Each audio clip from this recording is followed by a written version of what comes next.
Welcome to the Two Into You podcast, the show where we explore the difference between love that lifts you up and love that holds you back. We're your hosts, Madeline Campbell. And I'm Mary Hayes. In each episode, we'll unpack red flags, celebrate green flags, and help you spot when someone is too into you.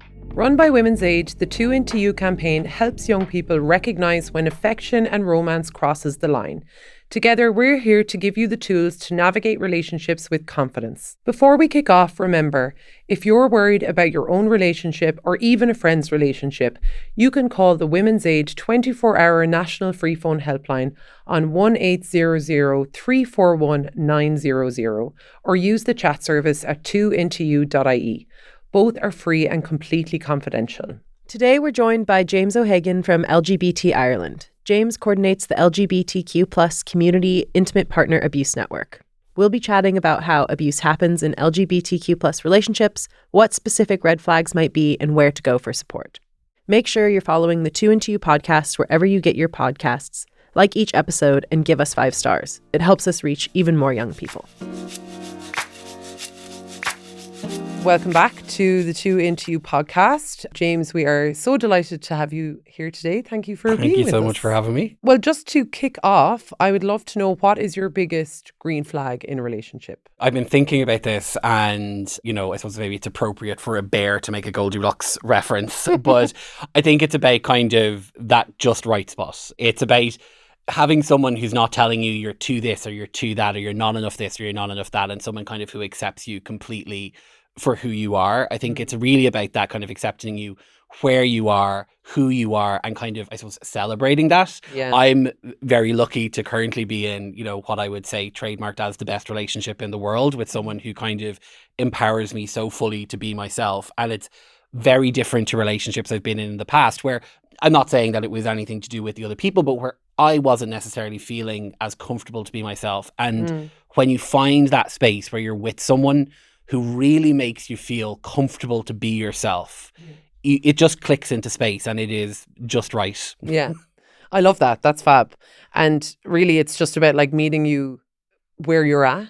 Exactly, yeah. And wanting to kind of support you where they can and not wanting to tell you how you should be feeling or not wanting to restrict how you exist in the world as well.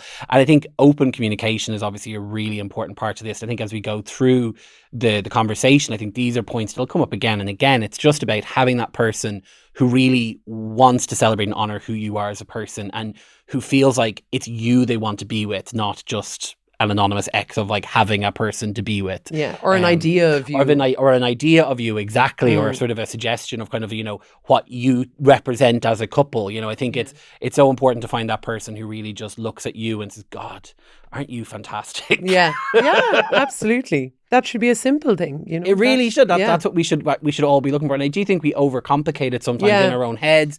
And, that overcomplication, it doesn't just come from within ourselves. Like, there's messaging that we get from the world around us that tells us we need to be looking for particular things, or our relationship has to look a particular way or follow a particular format in order to be successful or to like match up to maybe expectations. And I think getting an opportunity to step back and say, no, well, actually the most important thing about being in a healthy relationship or about being is being happy in that relationship, feeling content and feeling able to just be yourself. Yeah. I mean, I think it's as simple as that. Yeah, absolutely. God, I'm so excited for this conversation. I know it's going to be really fascinating. But before we kick off, so you work for LGBT Ireland. I do indeed, yes. But can you tell us a little bit, about yourself, about LGBT Ireland, but also about the LGBTQ+ Community Intimate Partner Abuse Network? Absolutely. How long do we have? So to start with myself, I'm a gay cisgendered man. I identify as queer because I feel like I like how it connects me to the entirety of the community. LGBT Ireland is the national LGBT support network. And I suppose what we have learned over the last 10 to 15 years that we've been sort of properly operational through delivering our frontline services like the National LGBT Helpline, the Transgender Family Support Line, peer support groups and other frontline services as well, is that there are pockets of people, particularly from more marginalised communities within our diverse community, who haven't benefited to the same extent from the advances that we've seen queer rights here in Ireland. And so we try to work on behalf of those communities while always offering those frontline services to the entire community, but particularly with LGBTQI plus traveller and Roma groups, LGBTQ plus families, older people, and LGBTQ migrants. So we work on behalf of those groups who may still encounter barriers to that more full participation in society. And I suppose in line with that, I suppose it became apparent to us just through some work that was being done by organisations that there was an unaddressed issue around experiences of abuse within the LGBTQI plus community, and that I suppose services weren't necessarily able to meet that need because there was a lack of understanding and an anxiety about whether they were going to meet it appropriately. And within our own community, there was maybe a fear of even addressing that issue. For the last 2 years, a network of organisations from across the LGBTQIA plus space and the intimate partner, domestic and sexual gender-based violence space have been coming together to understand how we can address this issue together. Yeah. And Women's Aid is part of that network. You are. And I suppose with 2 Into You as well, being focused on young people, you know, this is something we hear from the young people that come to us in Women's Aid, that come to us through 2 Into You, that there's definitely a need there in terms of young LGBTQ plus people and the relationships that they're in. And I suppose, you know, when you're young and when you're, first coming out, when you're starting to date, or even just realizing your gender identity or your sexuality, you know, dating in itself is a whole other ball game.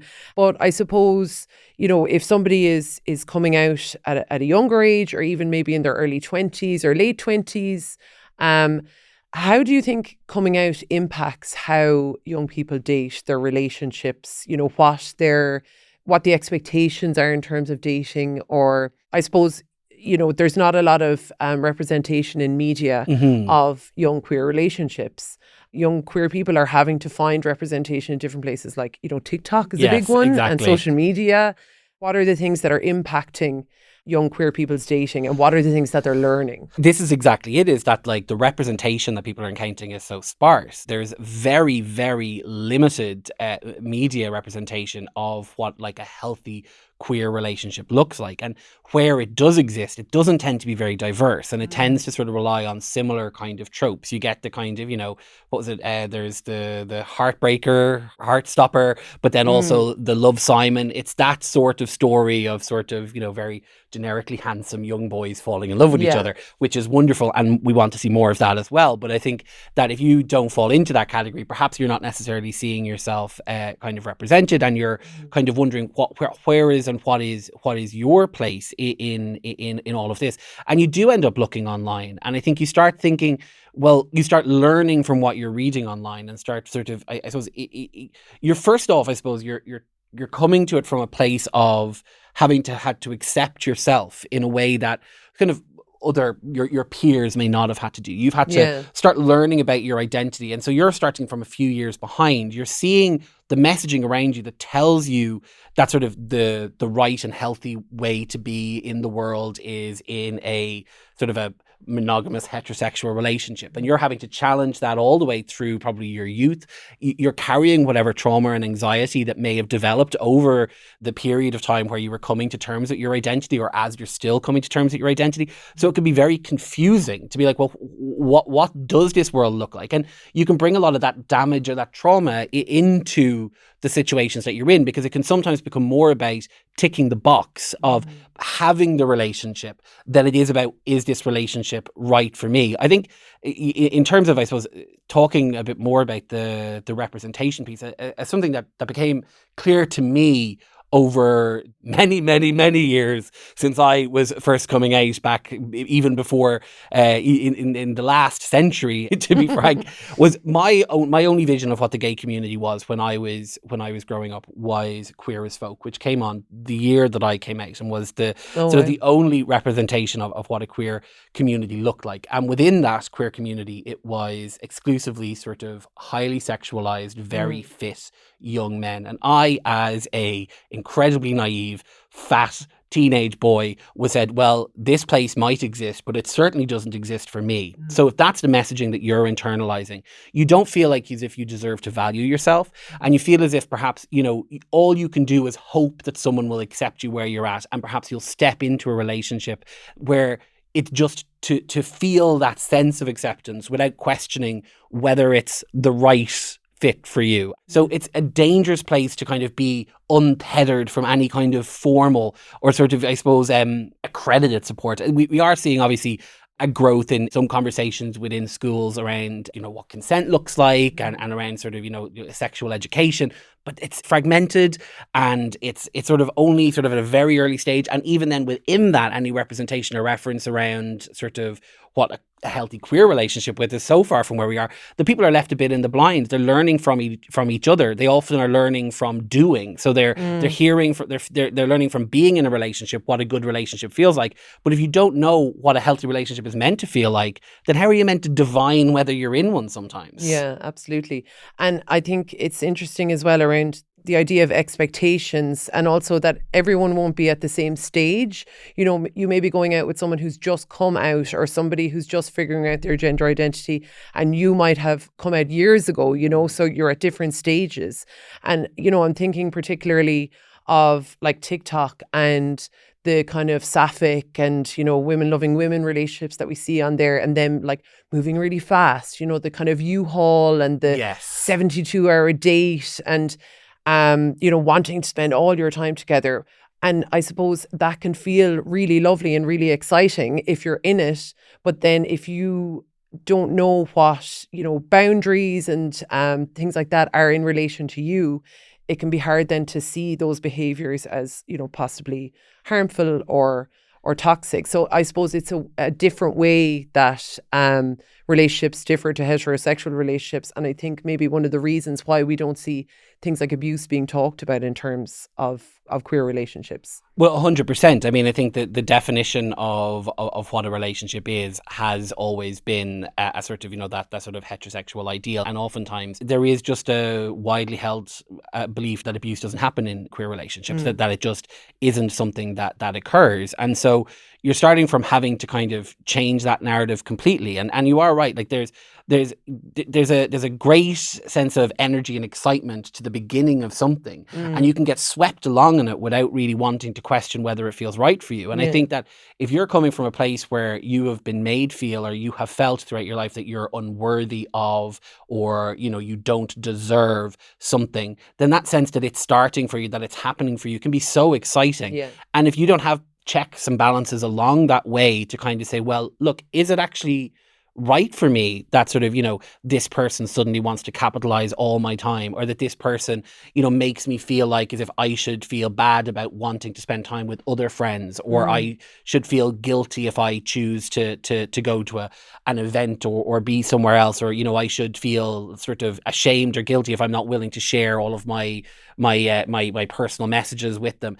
If you're not sort of questioning that, and you're constantly being reinforced perhaps by this person and by sort of, other people who aren't taking it seriously, you can find yourself believing, well, actually, it's totally right. I should just feel constantly stressed and anxious when I'm in a relationship. A happy relationship is a, or even sort of, I think that oftentimes, we within the queer community get pegged as being sort of, very dramatic. And there can be a sense of like romanticism about this sort of drama and this notion of being in the long toxic relationship. And it's like, oh, well, it's so, it's just exciting and it's thrilling and it's heated. And so you don't stop to think, well, actually, is this where I want to be? Is this the best place? Is this the sort of the happiest place I could be? And if other people are kind of reinforcing this sort of, very overly romanticized, almost sort of, fictionalized version of what a relationship should look like, and you start thinking, oh, well, actually, this is, I suppose, what it should be, you'll accept really poor treatment, and you'll accept kind of, feeling unhappy and ashamed and angry potentially, because you think, well, this is all I deserve, or this is what a relationship in a queer context is meant to be. Yeah. When the kind of, like honeymoon stage is happening, that if you quote unquote accepted that because it felt lovely, and it's only later that then you're questioning, well, is this right for me? Like there can be so much self-blame there as well. And that honeymoon stage, like there can be so many red flags in that so many of us ignore, because it does feel exciting. So just in terms of LGBT relationships then, what are some of the kind of really common red flags that you've heard of? slightly more. I think the major one is that power dynamic around your identity, around kind of who you've told, and about, sort of that fear of outing. But at that earlier stage, where you don't feel like maybe you have permission to challenge someone, or you don't feel like as if you're in a place where you can kind of question whether something is right or wrong, it can feel sort of like you owe this to this person, that like sort of, this person is either demanding that you come out to some people you're not comfortable with, or is sort of, outing you to people that sort of you wouldn't be comfortable kind of sharing your identity with. And you can feel almost that there's a blame on you, because you can be made feel like, well, what sort are you a good gay that you're not willing? So you can internalize that sense of blame as well. And I do think that there can be issues around sort of pressuring people sexually into doing things that they wouldn't be comfortable in. And I do know, like, within the queer community, we're far more sort of, I suppose, sexually open than perhaps sort of heterosexual relationships. But there can be sort of pushing people into an open relationship that they're not comfortable in, pushing people to sort of, not use protection when they are having sex, kind of. And these sort of things being sort of marketed as, well, you should be. This is the gay scene. This is what it's all about. Like, you should be making these decisions and doing these things. And if you're not, there's something wrong with you. But there isn't anything wrong with you. If you're not comfortable with crossing a boundary, if you're putting a boundary in place, a real positive relationship, a person will respect that boundary and there won't be any questions about it. It's about kind of, are you able to set a boundary and have it respected at its very basic level? But when you bring it to kind of like look at the actual issues that would impact members of the queer community, that situation of like having pieces of your personal identity sort of shared with people you wouldn't be comfortable with, perhaps if you have a HIV diagnosis, that would be something that sort of, they would be holding over you, threatening to tell other people, or sort of like making you believe that because you have this, that sometimes you are less worthy, or you're less deserving of respect, pushing you to do things you may not be comfortable with, or make decisions you wouldn't necessarily be comfortable with, or just undermining your identity. I think if we look at the sort of particularly I suppose around the erasure of the bi community, is that sort of, once you are in a same-sex relationship, kind of you can get cast as, oh, well, now you're a lesbian. But when you happen to then be in a relationship with an opposite-sex relationship, then it's some sort of, you've let people down. You've sort of, you no longer are kind of part of it. You're no longer an ally. There can be a sense of like, oh, we always knew that you were going to do this. I remember from when I was in college, and it is amazing how your thinking changes over decades and how your kind of like understanding of issues changes over decades. But I remember when I was in college, it was in the very, very early noughties, there was like a phrase that was used very sort of liberally called the 3-year queer, which was applied almost universally to women who would come to college and sort of have experiences with other women. And it was this notion of like, oh, they're not really part of our community. They're not really part of who we are. Looking back now, I couldn't be more ashamed of the fact that was ever part of the conversation. But that is pervasive, and it exists within relationships as well. This sense that unless you're constantly proving your identity as a bi person, it doesn't exist, and therefore it's not worthy of respect. And that could not be further from the truth. Only you know how you identify. And a person who loves you and wants you to be part of their life should respect that and should want to see you be fully and happily yourself. Yeah. And I imagine as well, in a controlling relationship, that's something that an abusive partner could weaponize. Absolutely. If you do have internalized homophobia or biphobia, or, if there is a bigger risk in terms of being outed because of the community that you're from, using, you talked about trauma before, using those traumas as something to hold over you or hold against you.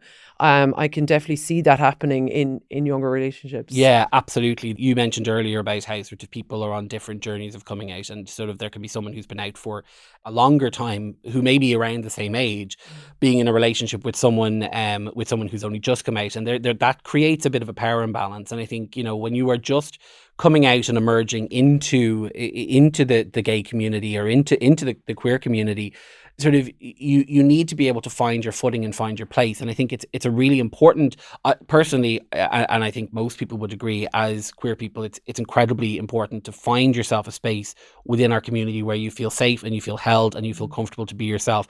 And oftentimes what we see, particularly in those sort of controlling relationships, is that there'll be an attempt to limit your ability to move within those spaces, or to make friends within those spaces, or be part of those spaces.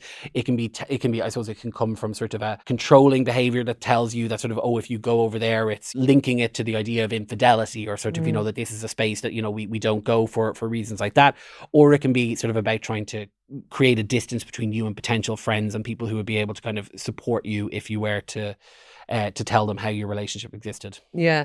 And even just thinking about queer groups of girls who, they all are in the same friend group, or, lots of them might have dated each other. And as opposed to there being isolation, it's more about being around those people all the time. And if that group has an understanding of who this person is, that there could be a lot of shame and fear if you were to say something like, actually, they're not being, very nice to me. I suppose there's a social jeopardy to this within our community, because our spaces are much smaller and there are less of them to go to. So if you are in a same-sex relationship, particularly as part of maybe a close-knit group of friends, or even just within the wider community, there's less options of places for you to go where maybe you won't have to interact or engage with that person. You're going to be more linked in with them. There can also come a feeling that if you're the person who is making the accusation, that you're the troublemaker, that you're the person who is creating the situation, and therefore there can be a sense of like, oh, we'll push that away, we'll brush that under the rug. Because you're right as well, within groups of friends, and this is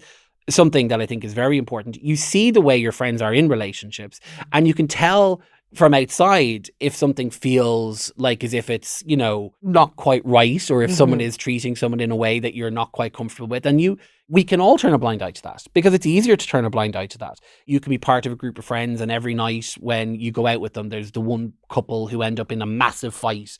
And, you go, well, that's just how they are. Like, that's just their relationship, and you don't want to get involved with it. And, within the law are looked at, like, there is this notion of the domestic that is sort of separate from kind of like the rest of the world. It's like, well, that's just what happens at home. Yeah. And it's like, okay, but it's not right. So, there is a sense of like, as a friend of a person, always who you see perhaps maybe not seeming particularly happy, being open to have those conversations with them, being kind of like, not say going up to someone obviously and being like, excuse me, I think that you're in an abusive relationship, but giving them the opportunity to talk to you. How is the relationship going? Yeah. Are you feeling happy?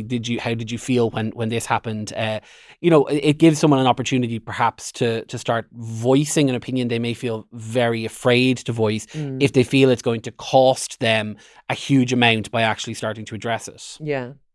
And I suppose, this can be a difficult thing to talk about, because not only are there so many different identities and sexual orientations and overlaps of them within the LGBTQ plus community, but also abuse happens in so many different ways. It can be emotional, it can be financial, physical, sexual, it can happen online.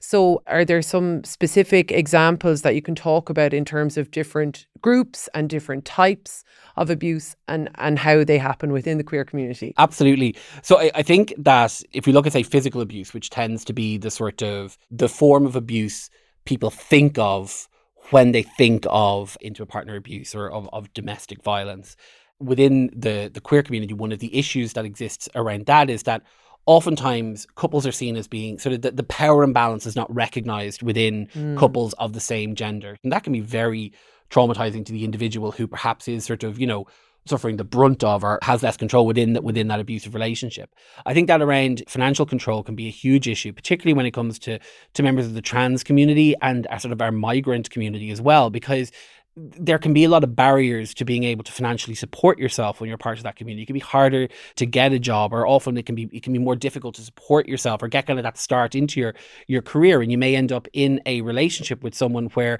you're relying on them for somewhere to live. You're relying on them to sort of have your basic needs met. Perhaps you're relying on them to cover the cost of your hormone therapy. So you feel obligated to stay with this person because they are sort of paying for you as you would see it or you would perceive it. And therefore you feel, well, I have to give this person whatever they ask for, whether that be sort of, crossing boundaries around sex or sexuality that you may have, whether that be around kind of expecting you to present in a certain way or to participate in activities that you may not want to participate in. And that certainly is one that's aggravated by the economic situation we find ourselves in, where there's a massive housing crisis. So it can be compounded oftentimes if you are not in a position where your family are supportive of the identity that you have. You find yourself cast out, you have nowhere to go. You can can find yourself sort of having to accept conditions within a relationship that are far below what you would like to, and feel trapped within that. And then also have that sort of secondary feeling of like, I owe this person who is looking after me, or I owe this person whatever they want for the fact that they're looking after me. I think that sort of, that kind of emotional abuse as well can exist, particularly if you look at, as an example, the non-binary community, that sense of sort of, invalidating a person's identity, perhaps weaponizing or choosing to use incorrect pronouns during arguments, that pinch of control over the person, or, insisting that a person's identity is tied exactly to how they look, sort of, oh, well, you can't be this because you don't wear clothes like this, or you don't look like this, or you need to be living your life in this particular way in order to be believed. You could also, I suppose, around sexual abuse, find examples perhaps where members of the bi community could be forced into sort of, threesomes or sort of sexual encounters with both genders in order to sort of prove your identity. And so all of these aspects of abuse do exist obviously within the heterosexual community as well, but there are these nuances on and above them because we're living in a society where our identities already make us outsiders. So it's just redoubling that outsider behavior to kind of create all the more vulnerable person. And, again, it comes back to, as you've been growing up in a world that has been continually messaging to you to say, the thing you're feeling about yourself, are you sure about that? Is it real? Are you actually this sort of thing? And telling you perhaps that it's wrong. Perhaps you've had that from family members or friends, whether it's an acceptance, but with sort of like, oh, I'm worried about you, or whether it's an outright, we don't want to. So you're carrying all of this with you. And if it's reinforced then within a relationship, it can just be very dangerous. Yeah.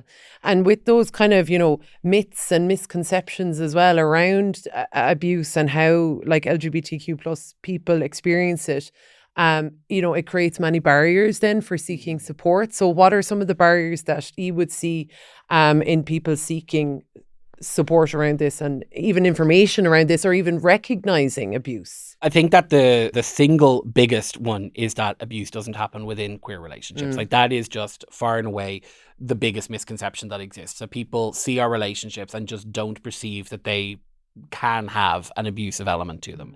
And I think a lot of that comes from the fact that we have always perceived abuse as happening within a sort of a cisgendered heterosexual domestic environment, the sort of very traditional view of what domestic violence is. So queer people are not seen as being in those relationships and therefore are not accounted for within services. And the messaging within services can often be very stereotypical. It can be, and now it's so important to point out that sort of the vast majority of abuse that is occurring within relationships is occurring within those relationships. So it is so appropriate that a lot of the messaging is to women who find themselves in those in those situations, so that they know where to go, and so that it's constantly reinforcing that message of reach out for help if you need it. But I do think that there's a need to sort of add some more messaging in around the fact that relationships can look different, relationships can be different, and if you are experiencing something that feels like abuse, it may be. And there's also a fear of bringing up the notion of abuse within our community, because there can be a sense of, we have had to fight so hard to be respected and to be understood, to sort of be seen as valid members of our community. We've just celebrated sort of 10 years since marriage equality, where sort of, we all had to put on our, best bib and tucker and sort of go out and say, we're just like you guys. So any acknowledgement of sort of I suppose negativity or poor behavior within our community can come with a sense of like, oh, you're letting the community down. We need to try and hide this. And, that there's different issues within our community, which we also need to be better at dealing with, sort of misogyny, racism, body shaming. And these sort of issues can all get sort of tamped down, and abuse is one of them, where it's like, oh no, but we don't want to acknowledge that this happens here. And I suppose that sort of creates a perfect storm where services have never been sort of built to meet the needs of queer communities, and therefore haven't been promoting or advertising that these sort of things can happen within our community. And within our community, we've kind of been shy of even acknowledging that it happens, and we haven't wanted to acknowledge that it happens because, there's a sense of like somehow it paints us in a poor light. So it just creates this vacuum where people don't know where to go and aren't getting any direction, and also aren't being sort of given any clear guidance around that this can happen to them. Well, on that, let us be very clear. Where can people go for support? So I think that's there's more support out there than you would imagine. A lot of it is through some of the sort of the major helplines that would exist. And I suppose that we would always advise people that they can contact, regardless of gender, they can contact the Women's Aid Helpline. There is the Men's Development Network and Men's Aid Helplines, which both exist as well, sort of, which are, more, I suppose, have worked more specifically with men, and both have experience working with gay and bisexual men.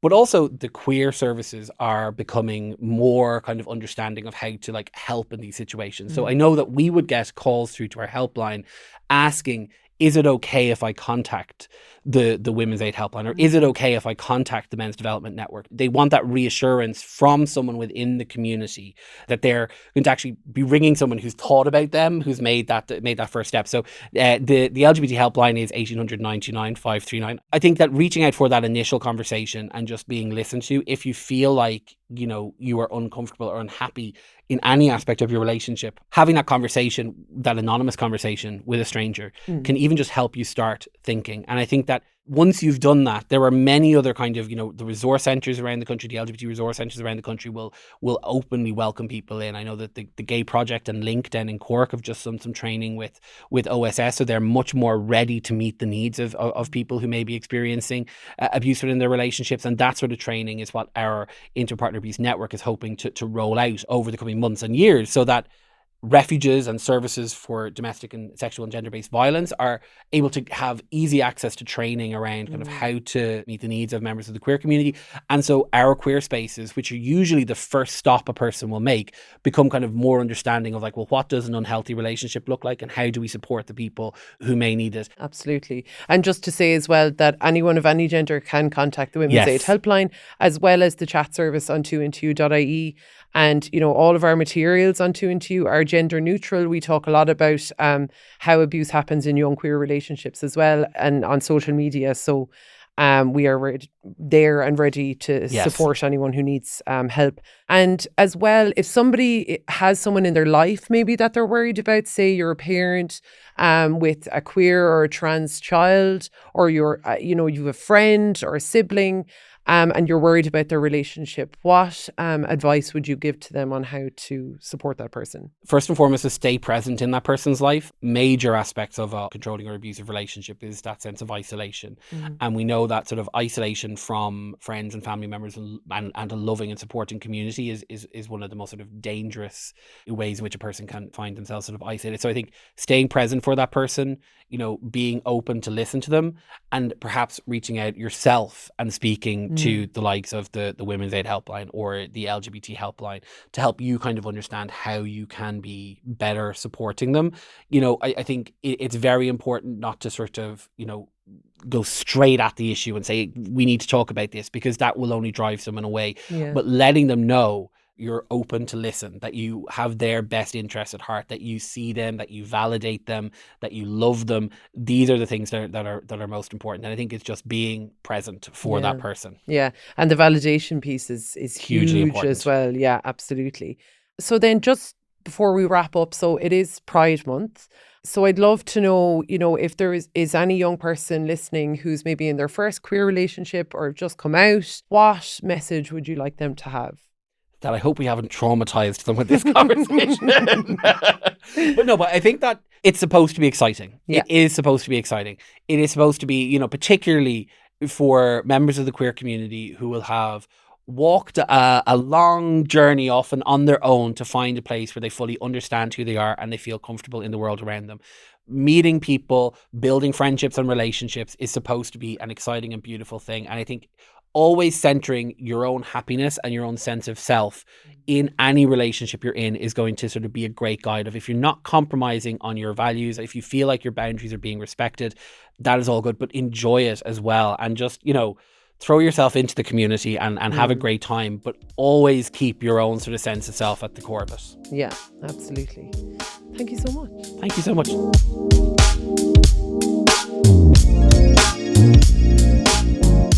So we're joined now by Madeline Campbell, our 2and2 officer. Madeline, what did you think of our chat with James? I'm so glad that we got to have James come in and talk about this, because it was something that we kind of touched on in our listener episode. but we didn't get to deep dive like we did today. And I think that everyone who's listening will definitely have learned something. And something that James said was that abuse is the same regardless. So it's always about that power and that control and making someone feel smaller than. But those nuances might look different in a queer relationship. And even though, queer relationships sit outside that heteronormative mold, it still occurs in those relationships. So when you hear the term domestic violence or intimate relationship abuse, you might assume it's a cis straight man abusing a cis straight woman. And while that is the case sometimes, it is the case as well in LGBTQ plus relationships. Yeah. So it being Pride Month, I know you've been reading a lot about LGBT relationships and abuse in LGBT relationships. What are some of the kind of common red flags that you've heard about? So some other examples of abuse that James kind of talked about and maybe that we haven't heard of. So for trans women, it might be that your partner says you don't look trans enough, whatever that means, or that if you're using hormones or hormone blockers, that they must not be working and really like belittling them and putting them down. Yeah. Or they might try and restrict your access to gender affirming care. So that's a huge red flag. And if you're non-binary, and you've decided to use they, them pronouns, maybe they are refusing to use those. That's a huge red flag. Yeah. If you're bi, basically, like James was saying, like proving that you're gay enough or proving that you're committed to this relationship in some way. So maybe you've come out later and they keep using your status as like a baby queer or like somebody who's just come out and making that a reason that you have to rush into this relationship or that you have to do certain things in the relationship, again, to like prove you're gay enough. Yeah. And it also might be that if you're bi and you're dating a straight man, they try and keep you from participating in queer activities because they say things like, oh, well, you don't need to show off, or like, well, you're with me now, so it actually doesn't matter, but it does matter. Yeah. And if you're lesbian, it might be telling you that no one will believe you because you have all the same friends or you kind of run in the same circle, or that space will be taken away from you if you leave the relationship. And that might be your access to the queer community. That might be your only circle. Or the opposite is that they might try and guilt you and deflect blame, say they came out later and they say something like, well, like it was really traumatic for me coming out and I'm super emotional. So like you need to be careful about what you say to me, or like you need to be more mindful of me. But if they're kind of flying off the handle or have erratic behavior, their trauma is not an excuse to abuse you. Yeah, they're like weaponizing their trauma against you. Which is not okay. So those are just some specific red flags, but it might look different in your relationship. And if it feels wrong, then it is. And that's, I think, what we really want people to know from this episode, that your relationship doesn't have to look a certain way, and abuse might not look a very specific way in your relationship. But if you feel that something is wrong, if you feel like your partner doesn't treat you properly and you feel, put down or ashamed of your identity, that's not okay, and you deserve support. Yeah, especially those patterns, that there are those patterns of put downs, maybe name calling, belittling you, shaming you, guilting you.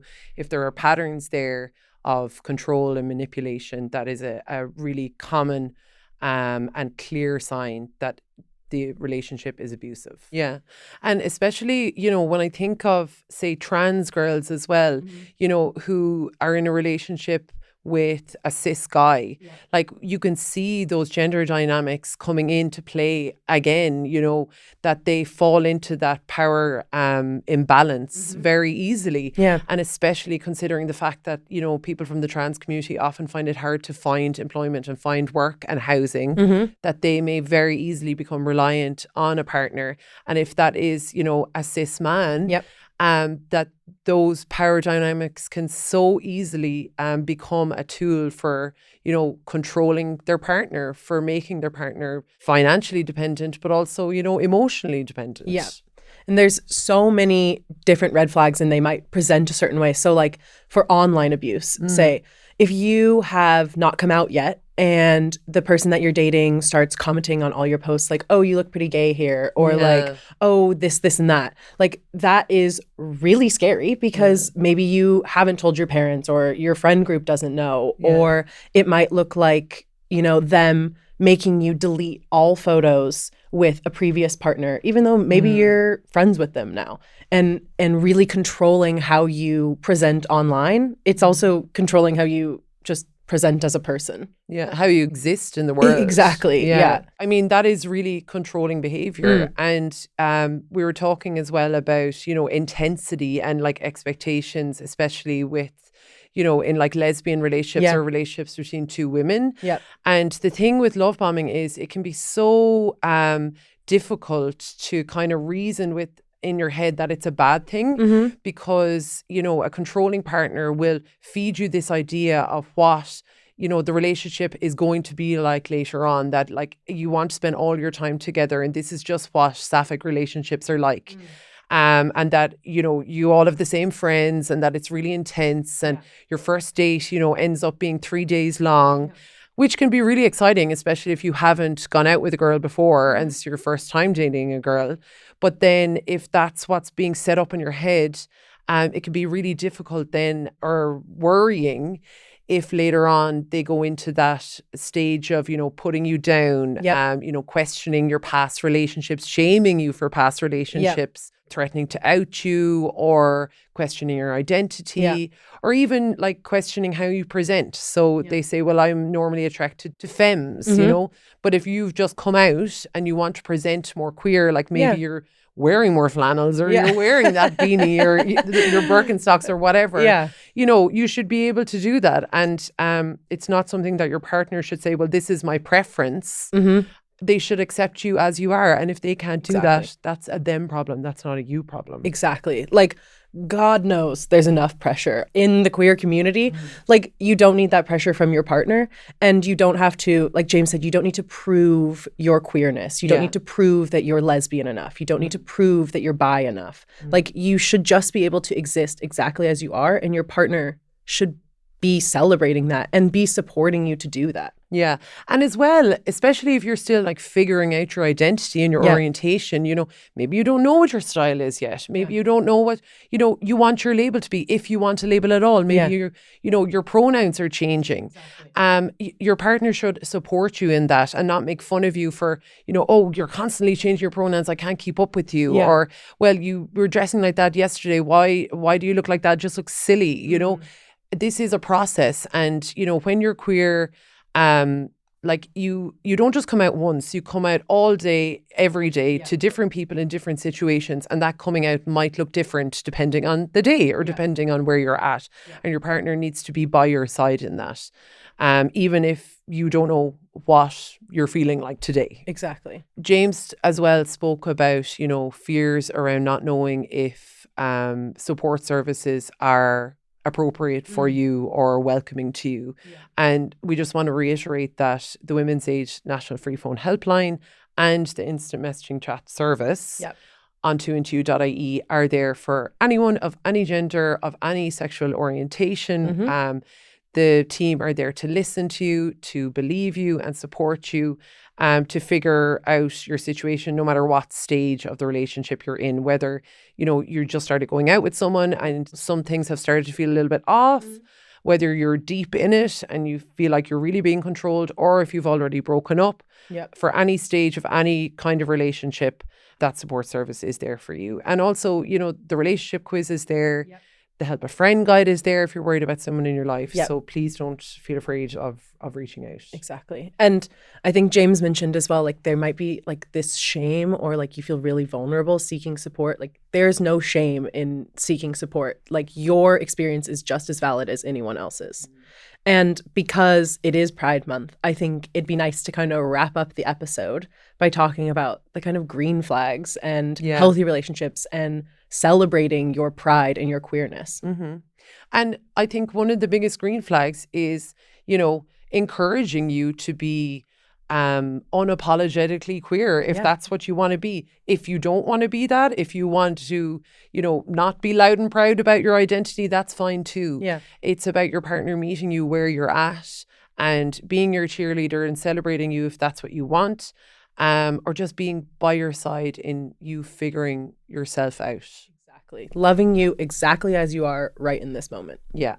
And, you know, obviously the big kind of phrase in the queer community is love is love. But, you know, love is respect. Yep. Love is equality. It is trust. It is kindness. It's freedom. Absolutely. And Yes. happy love. Yes.